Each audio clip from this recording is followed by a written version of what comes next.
আসসালামু আলাইকুম বন্ধুরা, আপনারা ভিডিওটা দেখতে থাকুন। যে আমি ইতিমধ্যে দেখতেছি রিয়ামনির বাবা কান্না করতেছে। আসলে কান্না করতেছে কেন, এটা আমি একটু জানার চেষ্টা করব। অবশ্যই আপনারা সাথে থাকবেন, ভিডিওটা দেখে যাবেন।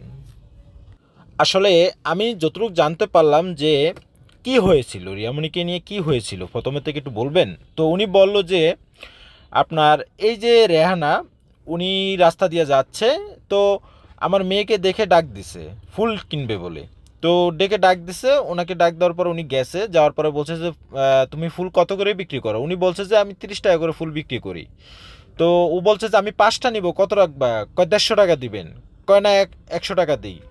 কয় না আপু, আমার 100 টাকা দিলে লাভ হবে না, আমাকে আর 20 টাকা দিয়েন। তারপরে উনি 5টা ফুল দিচ্ছে, 5টা ফুল দেওয়ার পর উনি 100 টাকাই দিয়েছে। 100 টাকা দেওয়ার পর ওনাকে বলছে যে আর 20 টাকা দিতে হবে আপু, আর নাই তো আমার লাভ হবে না, আমার চালানো থাকবে আর কি, তো 20 টাকা আমার লাভ হবে। তো বললো যে তুমি 100 টাকায় দিবা, না দিলে নিয়ে যাও।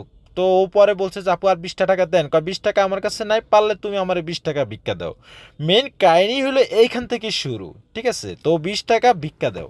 তো ও বলছে যে 20 টাকা আমি ভিক্ষা, আমার কাছে থাকলে আমি 20 টাকা ভিক্ষা দিয়ে দিতাম। যাই হোক, কোনো ব্যাপার না।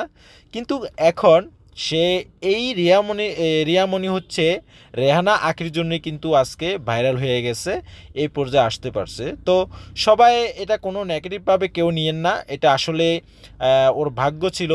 হ্যাঁ, ও ছোটোবেলা থেকে টিকটক করতো নাকি, ওর মানে ও চাইছে যে ভাইরাল হওয়ার জন্য, একটা স্বপ্ন ছিল, তো আল্লাহ ওর আশাটা পূরণ করে দিছে। তো আসলে এই পর্যন্ত ছিল। আর উনি কান্না করছে হচ্ছে, মনে করছে আবেগে কান্না করে দিছে, কারণ কোথায় ছিল, কোথা থেকে কোথায় যাচ্ছে, আসলে উনি এগুলা বুঝতে পারতেছে না, এই জন্য কান্না করে দিছে। তো যারা যারা ভিডিওটা দেখেছেন অবশ্যই একটা কমেন্ট রেখে যাবেন। ধন্যবাদ সবাইকে।